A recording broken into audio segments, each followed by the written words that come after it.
देखो अगला जो क्वेश्चन है हमारा एक्सरसाइज है हमारी 7.3। क्या है? वीडियो को लास्ट तक देखना है, सही तरीके से देखना है और ज्यादा से ज्यादा इसको शेयर करना है। उस त्रिभुज का क्षेत्रफल ज्ञात करो जिसके शीर्ष दे रखे हैं। देखो त्रिभुज में 3 भुजा होती हैं, 3 शीर्ष होते हैं और 3 ही कोण होते हैं, ए बी सी। ये शीर्ष हैं ए बी और सी। 3 भुजाएं हैं इसके अंदर, ए बी, बी सी और ए सी।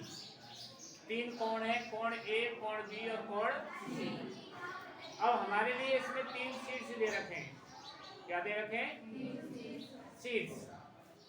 तो पहले का पहला क्वेश्चन है ये x1 बराबर ये दे रखा है तो 2, y1 बराबर 3, x2 बराबर -1, y2 बराबर 0, x3 बराबर 2 और y3 बराबर -4। हमने पहले ये लिया है इसलिए x1 y1 ये हो गया, x2 y2 b और x3 y3 c। अगर b पे से देखते हैं तो हम इसको भी x1 y1 मान सकते हैं। अब त्रिभुज ABC का क्षेत्रफल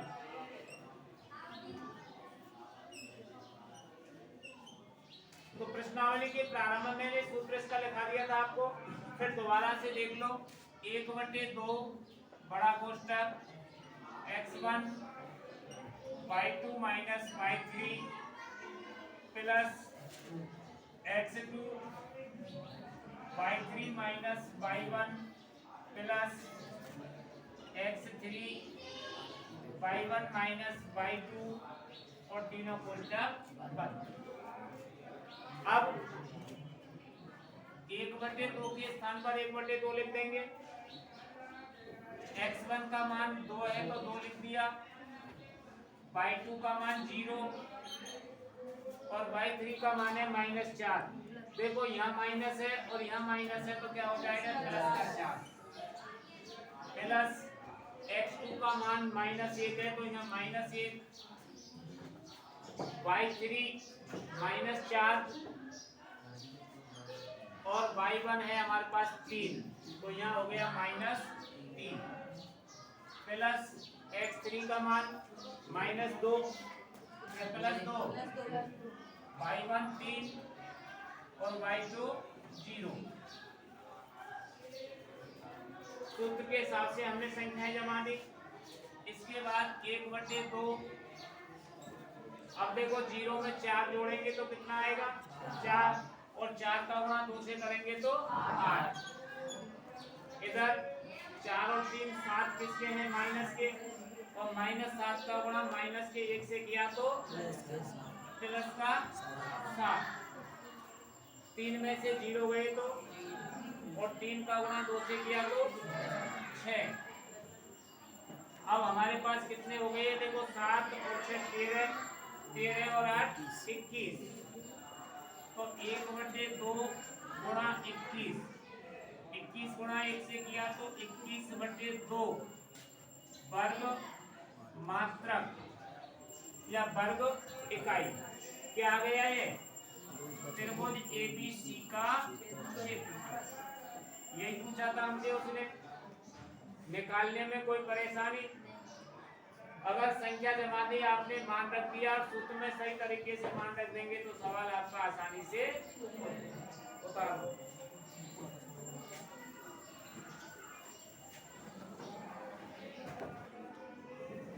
अब देखो अगला जो क्वेश्चन है आपका उसमें क्या कह रहा है, उस त्रिभुज का क्षेत्रफल ज्ञात करो जिसके शीर्ष A में -5 -1, B में 3 -5 और C में 5 और 2। तो x1 हो गया आपके पास -5 और y1 -1, x2 हो गया 3 और y2 हो गया -5, x3 हो गया आपके पास 5 और y3 हो गया आपके पास 2। अब त्रिभुज ABC का क्षेत्रफल, अब यहाँ देखो 1/2, x1 कितना है हमारे पास -5, y2 -5 और y3 2 प्लस x2 हो गया हमारे पास 3, y3 2 और y1 माइनस का 1। देखो माइनस 1 और माइनस तो क्या हो गया प्लस 1, प्लस x3 हो गया आपके पास 5, y1 माइनस 1 और y2 माइनस 5। तो यहाँ प्लस का 5 क्यों लिखा मैंने? क्योंकि सूत्र में माइनस और ये माइनस है। अब 1/2 5 और 2 7 किसके? माइनस के। माइनस 7 का गुणा माइनस के 5 से किया तो प्लस के हो गए 35। इधर 2 और 1 3 प्लस के और 3 का गुणा 3 से किया तो 3 तिया 9। इधर 5 में से 1 माइनस का चला गया तो प्लस के 4 और 4 का गुणा 5 से किया किसके? प्लस के। क्यों? क्यों प्लस के ज्यादा है कि माइनस के ज्यादा है? तो प्लस के बचेंगे कि माइनस के? अब इनको जोड़ दिया हमने, देखो 9 और 5 14। आंसर कितनी लगी? 1 2 और 1 3 और 3 कितने होते हैं? 6। अब क्या हो जाएगा? ये 2 का भाग दे दिया तो कितना आ गया? 32 वर्ग इकाई। मात्रा क्या? इकाई। है कोई परेशानी इसमें?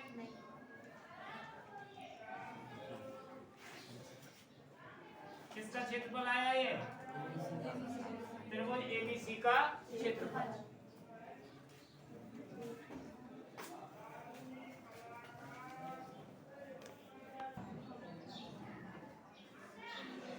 देखो अगले प्रश्न में कह रहा है आपसे k का मान ज्ञात करो ताकि तीनों बिंदु समरेखी हों। समरेखी बिंदु कैसे होते हैं? जो एक ही रेखा पर स्थित हों। किस पर? एक ही रेखा पर स्थित हों। जैसे ये कोई रेखा है, इसी पर रेखा पर बिंदु हों a b c या a b c बीच में, यानी जो बिंदु एक ही रेखा पर हों उन बिंदुओं को समरेखी बिंदु कहते हैं। अब x1 इसमें 7 और y1 minus 2, x2 5, y2 1, x3 3 और y3 के।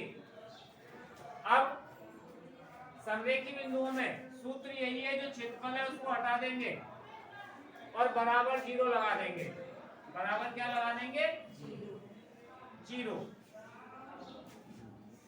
देखो x 1/2 x1 y2 minus y3 plus x2 y3 minus y1 plus x3 y1 minus y2 बराबर 0।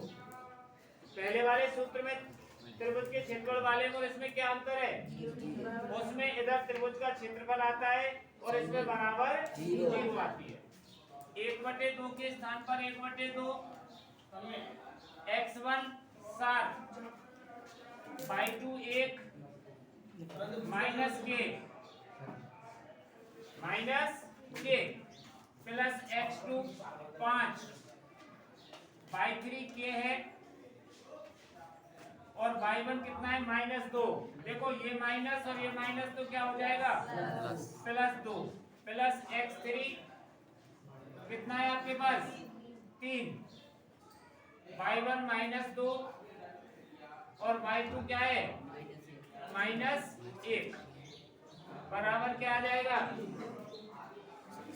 अब देखो 1/2 के स्थान पर 1/2, इस 7 का गुणा 1 से किया तो 7 और 7 का गुणा k से किया तो 7k, 5 का गुणा k से किया तो 5k और 5 का 2 से किया तो 5 दूनी 10। 3 का ये दोनों जोड़ दो, माइनस के 3 और माइनस के 3 का प्लस के 3 से 9 कर दिया, माइनस के 9 बराबर 0। अब देखो माइनस के 7 के और प्लस के 5 5 के, तो 7 के में से 5 के गए तो माइनस के 2 के, किसके? अब देखो प्लस के 7 और प्लस के 10, 17 हो गए, और 17 में से माइनस के 9 चले गए, तो प्लस के कितने बच गए? 8 बराबर इस 1/2 को इधर ले गए तो 0 हो गया, तो ये क्या हो गया? -2 के बराबर, या एक लाइन और बढ़ा दो, +8 बराबर 0। अब -2 के पक्षांतर कर दिया तो -8, माइनस से तो k बराबर 8/2, तो k बराबर कितना आ गया? क्या पूछा था प्रश्न में हमसे उसने? k का मान। है कोई परेशानी इसमें?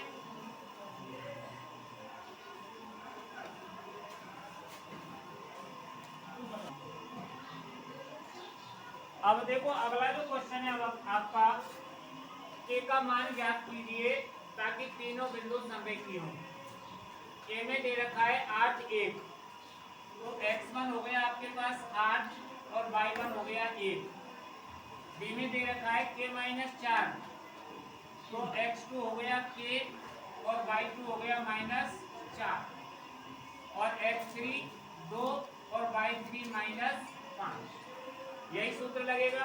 1/2 x1 y2 y3 plus x2 y3 y1 plus x3 y1 y2।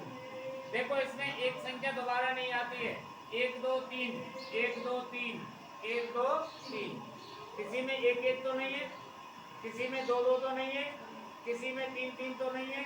अगर आपके सूत्र में आपने 1 1 या 2 2 या 3 3 लिख दिया तो सूत्र गलत हो जाएगा। अब मान जमा दो इसमें, देखो 1/2 x1 हमारे पास 8 है, y2 -4 और y3 -5 और माइनस, तो क्या हो जाएगा? +5। x2 का मान है k, y3 -5 और y1 1, तो यहाँ क्या होगा? -1।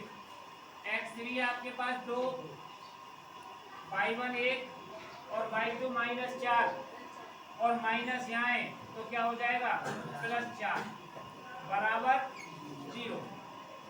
अब 1/2, 5 में से माइनस का 1 चला गया तो प्लस का 1 बचा, और 1 का गुणा 8 से कर दिया तो 8, 5 और 1 6, किसके? माइनस के। -6 का गुणा k से किया, माइनस के 6 के, इधर 4 और 1 5 प्लस के, 5 का गुणा 2 से कर दिया तो प्लस के 10 बराबर। तो देखो 1/2 10 और 8 18 और माइनस के। अब इस 1/2 को इधर ले गए तो 0 हो गया, तो यहाँ क्या हो गया? 18 - 6 के बराबर 0, तो -6 के बराबर, ये प्लस के 18 इधर आगे किसके हो गए? माइनस से, तो के बराबर 18/6, तो के बराबर कितना आ गया? 3। इसको हम दूसरे तरीके से भी यहाँ से हटा सकते थे 1/2 को, कॉमन लेकर के। क्या लेकर के?